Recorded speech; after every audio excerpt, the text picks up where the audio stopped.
Hi అండి, అందరికీ నమస్కారం. గుర్రం పాపిరెడ్డి సినిమా 19th రిలీజ్ అవుతుంది. ఈ మధ్య సినిమా రిలీజ్ అవ్వాలంటే cinema hit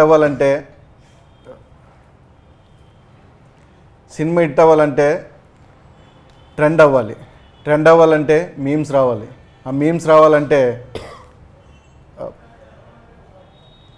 meme God blessings ఉండాలి. ఆ బ్లెస్సింగ్ తీసుకోవడం కోసమే ఈరోజు మీమ్ గాడ్ దగ్గరికి వచ్చాం. సార్ బ్లెస్ చేయండి సార్. చెప్పండి సార్, మీరు చాలా కథలు వింటూ ఉంటారు కదా సార్. పర్టికులర్లీ గుర్రం పాపిరెడ్డి సినిమాని ఓకే చేయడానికి రీజన్ ఏంటి సార్? గుర్రం పాపిరెడ్డి సినిమాలో నాకు చాలా ఎక్స్క్లూజివ్ క్యారెక్టర్. అంటే ఈ క్యారెక్టర్స్ అన్నిటితో ఆడుకునే క్యారెక్టరు కొంచెం దాన్ని ఏమంటారు మెయిన్ క్యారెక్టర్ లాంటిది ఆల్మోస్ట్. అది దో హీరో హీరోయిన్ వాడు ఉన్న కామెడీ సెటప్ అంతా ఉన్నా కూడా డైరెక్టర్ నాకు స్టోరీ చెప్పినప్పుడు there is something new, there is novelty in this film అని యాక్సెప్ట్ చేద్దాం అనిపించింది. ఊరికి అలా చెప్తున్నాను కానీ సినిమా కూడా చేస్తాం కదా. నువ్వు సినిమాలో కదా విలన్వి? విలన్ కదా సార్. ఈ సినిమా కదా అసలు జనరల్గా సినిమాల్లో విలన్ క్యారెక్టర్స్ చేస్తాం. ఇక్కడ ఫ్రీగా ఉండొచ్చు, పెద్ద ప్రాబ్లం అలా ఉండాలి. ఇప్పుడు ఏదో మర్డర్ చేసి వచ్చిన వాళ్ళగా రైట్. ఎందుకంటే జీవన్ నాకు బాగా తెలుసు కాబట్టి తన మీద కొంచెం జోక్ చేస్తుంటాను. You are known as the the king of comedy atla anochu, and you have made so many crores of people laugh over the years. They not just like specific to our language but like everywhere all over the world, right? Ante who is that one person who makes you laugh the most? అదే ఉంటుంది పర్టికులర్గా ఇలా చేస్తే మనం కూడా నవ్వచ్చు అనేది. ఇది there is లాఫ్కు ఉన్నటువంటి పెద్ద advantage as well as disadvantage ఏంటంటే, మనం సినిమా చూస్తున్నాం అనుకోండి, సినిమా చూస్తున్నప్పుడు నవ్వొచ్చినప్పుడు ఆపుకొని ఇంటికి వెళ్ళి నవ్వలేం, ఇక్కడే నవ్వాలి, స్పాంటేనియస్గా నవ్వాలి. That shows the standard of comedy, the potentiality of comedy. అక్కడ చూస్తున్నాగానే భలే నవ్వొచ్చిందిరా అని. అదే మీరు ఫైట్స్ కానీ లేకపోతే రొమాన్స్ కానీ లేకపోతే ఇంకో క్యారెక్టర్ ఆర్టిస్ట్ కానీ అద్భుతంగా చేశాడనుకోండి, లేకపోతే ఈ సాంగ్స్ ఇవి చేశాడను, ఇంటికి వెళ్ళిన తర్వాత సినిమా చూసి డైనింగ్ టేబుల్లో భోజనం చేస్తే భలే చేశాడు కదా సాంగ్ అని డిస్కస్ చేసుకోవడానికి ఉంటుంది. Comedy has no scope for that. So మనం ఇంత ఎందుకు సోది చెప్తున్నానంటే, మీరు అడిగిన ప్రశ్నకి ఒక చోట నుంచి మిమ్మల్ని నవ్వించగలిగింది. ఎప్పుడు ఎక్కడ నవ్వొచ్చినా నవ్వుతాం. నవ్వటం అనేది very common factor for common human being. I believe in that. కానీ when was the last time that you remember అట్లా మీరు ఏడుపు వచ్చింది మీకు నవ్వుతే?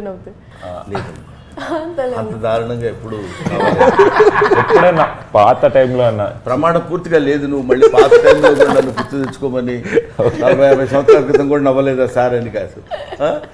కళ్ళనీళ్ళు వచ్చేంత నవ్వు ఏమో ఐ డోంట్ రిమెంబర్. ఒకళ్ళు నవ్వారేమో తెలియదు. మీకు మీమ్ గాడ్ అని కూడా ఇప్పుడు రాజ్ కుమార్ గారు చెప్పారు కాబట్టి, do you see lot of memes? Do you enjoy watching memes? నాకంటే ఎక్కువ ఆడియన్స్ ఎంజాయ్ చేస్తారు కాబట్టి అది మీమ్స్ నా ఫేస్కి సూట్ అవుతున్నాయో లేకపోతే అలవాటైందో లేకపోతే అందులో స్టఫ్ ఉందో లేదో తెలియదు, but they are enjoying. Brahmanandam, the face of Brahmanandam motto is to make them others laugh. That maybe is giving most ఒక ఇన్ని కోట్ల మందిని నవ్వించే ఫేస్ భగవంతుడు నాకు ఇచ్చినందుకు I felt I shall be ever thankful to God. అటువంటిది సరే meme God, meme demo God అట్లాంటిది ఇవన్నీ వాళ్ళు ఇచ్చేవి ఉంటాయి కొన్నాళ్ళు. Of course we will enjoy it for time being. Sir, మీకు అసలు ఇంత ఇమేజ్ ఉన్నాక ఏదన్నా గ్రూప్ ఆఫ్ పీపుల్ని కలిసినప్పుడు ఫన్నీగా ఉండాలి అని ప్రెషర్ ఉంటుందా ఎప్పుడన్నా? నాకు ఫస్ట్ రెండు ఇదేంటంటే answers. First answer group of people కలిసిన తర్వాత నేను ఎప్పుడు గ్రూప్ ఆఫ్ పీపుల్ని కలవను first point. It's true, I'm not joking. ఎందుకంటే నాకు 2-3 కంటే ఎక్కువ ఉంటే గ్రూప్గా ఫీల్ అవుతాను నేను. కాబట్టి ఎక్కువ అది ఉండదు. తర్వాత మనం ఇక్కడ ఫన్నీగా ఉండాలి ఇక్కడ అనేది, అదే నేను చెప్పాను, ఫన్నీగా ఉండటం అనేది we cannot get it from out side. That is instinct. ఇప్పుడు అమ్మాయి ఏదో ప్రశ్న, మీరు ఎప్పుడన్నా మీ జీవితంలో రిగ్రెట్ అయ్యి నెలకేసి బాదుకొని కొట్టుకున్నారా అని అడిగినప్పుడు మనం ఇప్పుడు దీనికి మనం ఏం ఆన్సర్ ఇవ్వాలి అని ఉండదు. ఆటోమేటిక్గా అక్కడ ఉన్న సిచ్యువేషన్ బట్టి నవ్వు వస్తుంది, విల్ ఎంజాయ్ ఇట్. సార్ మీ లైఫ్లో లైక్ మీరు ఎదిగిన స్టేజెస్లో కానీ ఏదైనా కానీ లైక్ మనం పెరిగే కొద్దీ మన మెచ్యూరిటీ లెవెల్స్ పెరుగుతాయి, మనం అన్నీ తెలుసుకోవడం స్టార్ట్ చేస్తాం, ఇవాల్వ్ అవ్వడం స్టార్ట్ చేస్తాం. మీ లైఫ్లో ఏదన్నా ఒక బెస్ట్ ఫిలాసఫీ ఉంటుంది కదా సార్, అంటే లైక్ మాకు బాగా యూజ్ అయ్యే ఫిలాసఫీ ఫిలాసఫీ ఏం లేదమ్మా. Like life is a game, should play it. Life is a challenge, should meet it. ఎన్నో జరుగుతుంటాయి, అవన్నీ లెక్కలేసుకుంటూ కూర్చుంటే ఇటు వెయిట్ పెరుగుతుంటుంది. ఆఫ్టర్ ఆల్ మనం మ్యాక్సిమం బతికితే పుట్టిన 10 సంవత్సరాల వరకు మనకేం తెలియదు. ఇప్పుడంటే ఒక 5 సంవత్సరాలు బతుకున్నాం. ఆ తర్వాత 70 తర్వాత మనం ఏం ఆలోచించినా ఎవడో లెక్క చేయడు. మధ్యలో మన పీరియడ్ ఎంత, 50 to 60 years. దాన్ని మనం క్యాలిక్యులేట్ చేసుకుంటున్నప్పుడు మనకి ఎన్నో ఫేస్ చేస్తుంటాం. ఎన్ని ఫేస్ చేసినా ఫేస్ చేసిన దానిలో ఉన్న పాజిటివిటీని మనం తీసుకోగలిగితే నన్ కెన్ స్టాప్ అస్. ఎక్కడైనా ఏదో సినిమా ఫెయిల్ అయింది, అబ్బా ఈ సినిమా ఫెయిల్ అయింది, ఎలాగా నెక్స్ట్ ఏంటి. అందుకని మనకు కూడా failures are stepping stones to success. ఇలాంటివన్నీ ఎందుకు పుడతాయంటే మనల్ని మనం ఎంకరేజ్ చేసుకోవడానికి.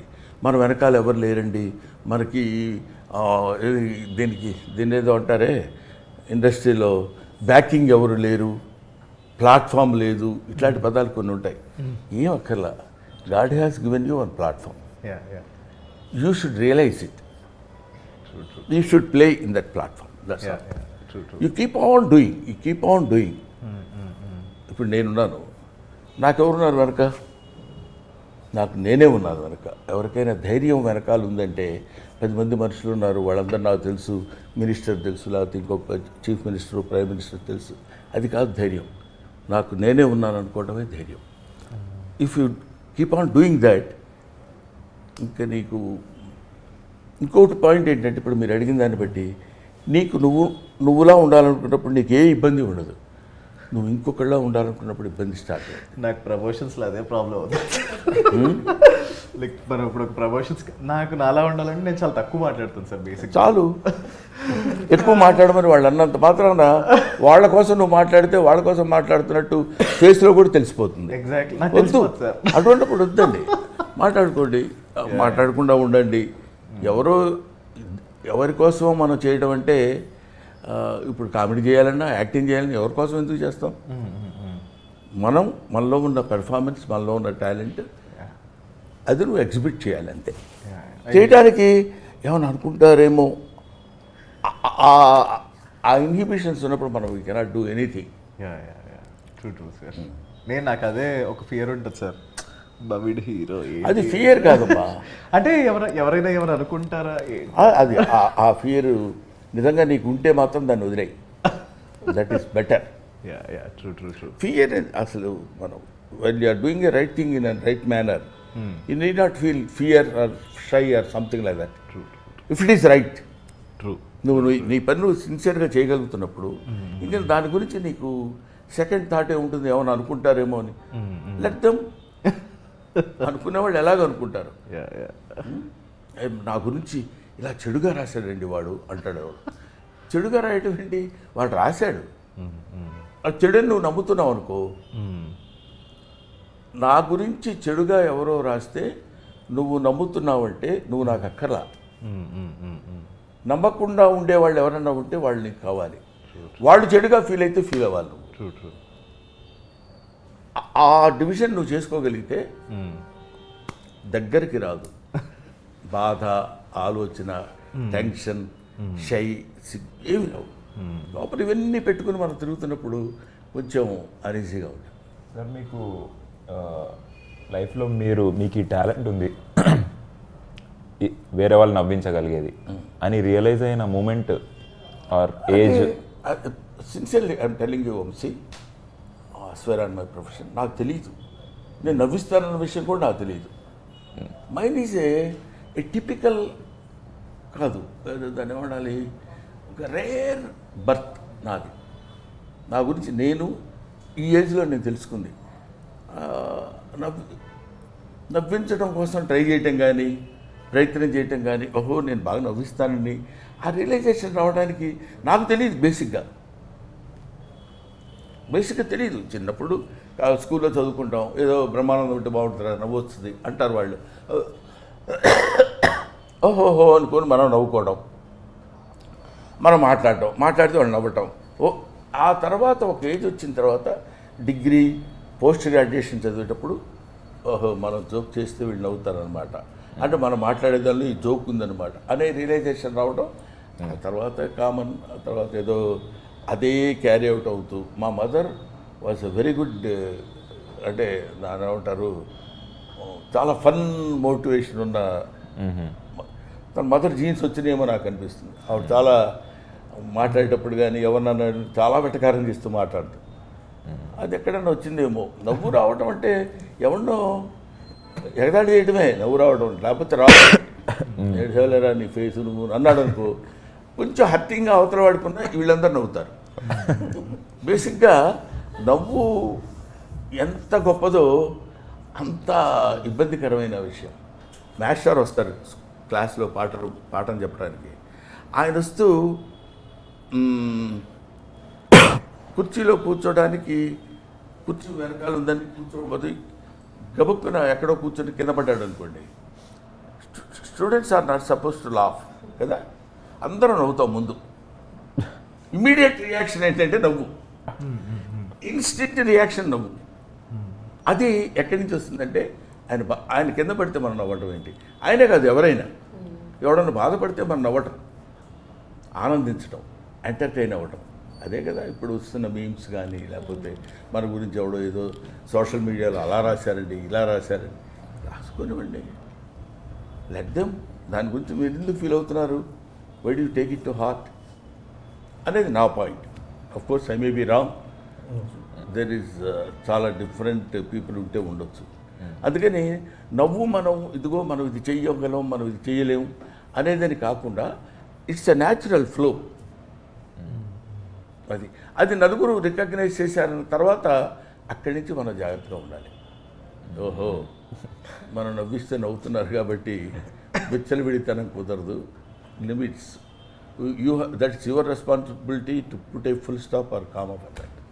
ఇన్ని ఫిలిమ్స్ చేశారు కదా సార్, ఎప్పుడైనా మీకు డైరెక్షన్ చేయాలి అలాంటి ఇంట్రెస్ట్ వచ్చిందా సార్? లేదు అసలు. ఓకే, ఎందుకంటే that's a different art. Direction mixed with 24 crafts. Artist is only he will come and do some, వాడికి తెలిసిన యాక్టింగ్ ఏదో ఉంటే అక్కడ చేసి బాగా చేస్తే ఓకే అని, లేకపోతే 4 తిట్లు తిని వెళ్ళిపోవడం వరకు ఓకే. కానీ డైరెక్షన్ అలా కాదు కదా sir. Direction it's got its own ఒక వ్యాస్ట్ సబ్జెక్ట్ అది. అది అనుకుని చేయడం వేరు. మన డైరెక్షన్ ఒక కోడైటర్ మంచి బెడ్రూమ్ పెట్టుకుని యాక్షన్ సౌండ్ కట్ అని చెప్పేయడం యాక్టింగ్ డైరెక్షన్ అనుకుంటే అనుకునేవాడు చేయొచ్చు.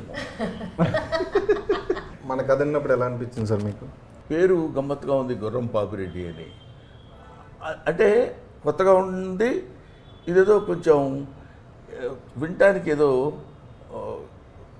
దాన్ని ఏమంటారు క్యూరియాసిటీ ఉంది ఏంటిది అని. ఆ తర్వాత అతను చెప్పిన స్టోరీలు చెప్పిన పాయింట్స్ అవి చూస్తుంటే తర్వాత డైరెక్టర్ ఈ సినిమాకి పర్టికులర్లీ డీల్ చేసిన విధానం నాకు బాగా నచ్చింది. చెప్పినప్పుడు స్టోరీ బాగుంది, డైరెక్టర్ డీల్ చేసిన విధానం కూడా బాగుంటుంది అనే నమ్మకంతో నేను యాక్సెప్ట్ చేశాను. ముందు అసలు ఇయర్కి ఏదో కొత్త శబ్దం వినపడింది అన్న ఫీల్ వచ్చింది. ఓకే, మామూలుగా ఇప్పుడు గేదెల పాపిరెడ్డు ఇంకోటో ఎవరికి ఇష్టం వచ్చింది వాడు చెప్తారండి. ఇప్పుడు నాకు తెలిసినంతవరకు నా ఎక్స్పీరియన్స్లో కొంతమంది ఏం చెప్తారంటే, నా అనుభవంలో చెప్తున్నాను అని మొదలు పెడతాడు, మొహం పెద్ద గంభీరంగా పెట్టి, వీడి అనుభవం ఎవరికి కావాలి, అది ఎదుటివాడిని ఎంటర్టైన్ చేసిందా లేదా, సింపుల్ లాజిక్. అంతే సార్. అది మనకి ఉన్నప్పుడు ఆటోమేటిక్గా మన వాళ్ళు దాన్ని ఏమంటారు, వాడు ఎవరు ఏంటి. చాలామంది ఏమన్నారు తెలుసా, ఎవరండి అన్ని న్యూ ఫేస్లు అంటే పాత ఫేస్లు కావాలా, వాళ్ళైతే చాలా గొప్పగా చేస్తారా, న్యూ ఫేసెస్లో యాక్టింగ్ ఉండదా, ఈ పాత ఫేస్ ఎప్పుడు న్యూ ఫేస్ కాదా. అది సింపుల్ లాజిక్ అండి అది. అదేం పెద్ద మేధావితనం అక్కడ ఆలోచించుకోవడానికి. బ్రహ్మానందం గ్రేట్ కమెడియన్, మేమ్ గాడ్ అన్నారు. Brahmanandam was a upcoming comedian 40 years back. అంతే కదా, నువ్వు కొన్ని లక్షల మెట్లు ఎక్కాలన్నా మొదటి మెట్టు ఎక్కాలి కదా. ఆ మొదటి మెట్టు ఎక్కువ వాడిని పట్టుకుని అందులో ఏముంది అసలు, ఎంత డెప్త్ ఉందని ఇటు చూస్తాడు. అక్కడ ఏముంటుంది డెప్త్, మనం చెప్పేదాన్ని బట్టి, మనం తీసేదాన్ని బట్టి, మనం ఇచ్చే ఆలోచన బట్టి. ముందు ముఖ్యంగా ఇక్కడ కావాల్సింది ఏంటంటే తన మీద తన నమ్మకం. ఇందాక నేను చెప్పింది ఆ నమ్మకం ఉన్నప్పుడు వెళ్ళిపోవడమే ఎంతవరకు అనేది. అది నాకు గుర్రం పాపిరెడ్డి సినిమాలో డైరెక్టర్ మురళీ మనోహర్ రెడ్డి చేసింది మాత్రం నిజంగా అప్రిషియేట్ చేసే విధంగా ఉంది. కష్టపడ్డాడు. సినిమా స్టార్టింగ్ నుంచి మా అందరికీ పడట్లేదు సార్ ఒకరికొకరు. బేసిక్గా డైరెక్టర్ కథ చెప్పినప్పుడు అయితే కథ అంతా మీరే హీరో అండి అని చెప్పారండి. ఈయనకి చెప్పినప్పుడు అదే చెప్పారంట, ఆయనకి చెప్పినప్పుడు అదే చెప్పారు, అందరికీ అదే చెప్పారు సార్. ఆయన హీరోయిన్ చెప్పుంటారు, హీరోయిన్ అని ఉంటారు. సౌదామిని ఆ హీరోయిన్ సార్. అదే కథ మీ అందరు ఎవరికి చెప్తే వాళ్ళకి హీరో అన్నారండి సార్. మీరు ట్రైలర్ టీజర్ చూసారు కదా సార్, మీకు ఎవరనిపించారు సార్? ఇప్పుడు ఇందులో మనం బేసిక్గా 2 మెట్లు ఎక్కువ ఆలోచించాలి కదా సార్. చెప్పండి. ఏంటంటే హీరో అంటే గొప్పోడని, కమెడియన్ అంటే తక్కువడని, క్యారెక్టర్ ఆర్టిస్ట్ అంటే ఒక మాదిరి అని, విలన్ అంటే 80% అని, ఈ లెక్కలు వేసుకోవడం మనం పెట్టుకున్న పేర్లు తప్ప. Artist is one, artist are so many. గుర్తుపెట్టుకోండి. అది కామెడీ కావచ్చు, ఇంకోటి కావచ్చు. అతనేంటంటే మీ క్యారెక్టర్ మంచిదండి, మీరు చాలా బేసిక్గా చాలా బాగుంటుంది, మీరే మెయిన్ క్యారెక్టర్, మీరే డ్రైవ్ చేస్తారు అని తన ఉద్దేశంలో ఉన్న పాయింట్ మనం చెప్పవచ్చు. ఇప్పుడు నువ్వు హీరో అయిపోదాం, నేను కూడా హీరో అయిపోదాం అనుకుంటే ఎట్లా? అంతే సార్. ఎలుకే ఏనుగే కదా, సింపుల్ లాజిక్. ఎలుక చూసి నాకు ఈ పర్సనాలిటీ అది ఇస్తే ఉండేవాడిని అనుకోవటం. అందుకని మీరే హీరో అని చెప్పినప్పుడు అది అనుకోవడానికి లేదు. హీరో అంటే that is his job, he is doing that. Heroine that is her job, she is doing that. Comedian మన జాబ్, మనకిచ్చిన వర్క్ మనం చేసిన దానిలో ఎంత పర్సంటేజ్ నువ్వు కరెక్ట్గా how much attention you are paying towards your justification of your character అనే దానిలో మనం నిలబడతాం. విన్నారు కదా, నేనే హీరో. అంతే సార్. ఓహో, అదే చెప్పడానికి ఎంత నుంచి మరి చెప్తే ఇంతసేపు అనేవాడిని కాదు కదా, నువ్వే హీరో, వీళ్ళందరూ అట్లా ఫీల్ అవుతున్నారు కానీ అని. ఇప్పుడు మాకు 5 రోజులు ఉన్నాయి సార్ రిలీజ్కి. మనకి ఈ 5 రోజుల్లో ఇప్పుడు ఎలా అయిపోయిందంటే ఇంకా మార్కెట్ చేస్తూనే ఉండాలి ఏదో ఒక ఐడియాస్. ఇక్కడ బేసిక్గా ఏదో ఐడియాస్, ఏదో మార్కెట్ చేయాలి. ఈ కాంపిటీషన్ ఎక్కువైపోయింది వంశీ, తప్పట్లేదు. ఈ కాంపిటేటివ్ వరల్డ్లో ఒకడిని మించి ఒకడు చేయాలి. ఏదో చేసి ఏదో సంతృప్తి పరిస్తే మనం పెట్టి బేసిక్గా ఏంటి, భార్యామూలమిదం గృహం, కృషిమూలమిదం ఫలం, వేదం మూలమిదం జ్ఞానం, ధనం మూలమిదం జగత్. ఒక్కడికి అర్థం కాలేదు, అర్థం అవ్వాల్సిన పని లేదు. కాకపోతే ఇక్కడ చివరికి చెప్పింది ఏంటంటే డబ్బు. By hook or crook we should earn money.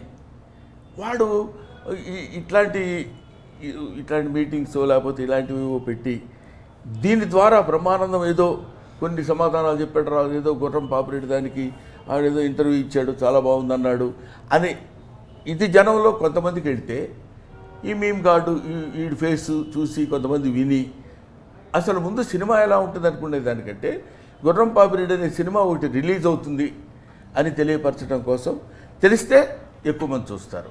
Sir మీరు ఎక్కువగా అడగటమే చూసారా అసలు సార్ మీరు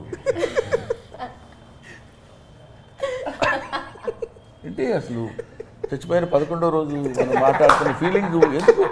ఇటువంటి మనిషి అసలు ఎప్పుడు అంటే ఏం చెప్పాలి నేను? ఫన్నీగా ఉంటుంది, కామెడీగా ఉంటుంది, ఏం చెప్పాలి? సార్ మీరు పన్నీగా ఎక్కువ నవ్వుకుండే మూమెంట్స్ ఏముంటాయి సార్? ఇదిగో right. Thank you very much brothers. Thank you sir. చూసా పాప అతను ఎప్పుడు అయిపోద్దా అన్నట్టు ఇందాక నుంచి అదే మూడ్లో ఉన్నాడు తప్ప మనం ఏదో ఒకటి అడిగి ఇంక వీడి ఆపితే బాగుండు అన్న ఫీలింగ్లో ఉన్నారు. ఏం అడుగుతాం సార్, వీళ్ళు అడిగిన రా టాక్స్లో ఆల్రెడీ మీరు ఆన్సర్లు ఇచ్చేసారు. మనం ఏం అడుగుతాం కొత్తగా? ఆయన ఒక్కడే జీనియస్ సార్.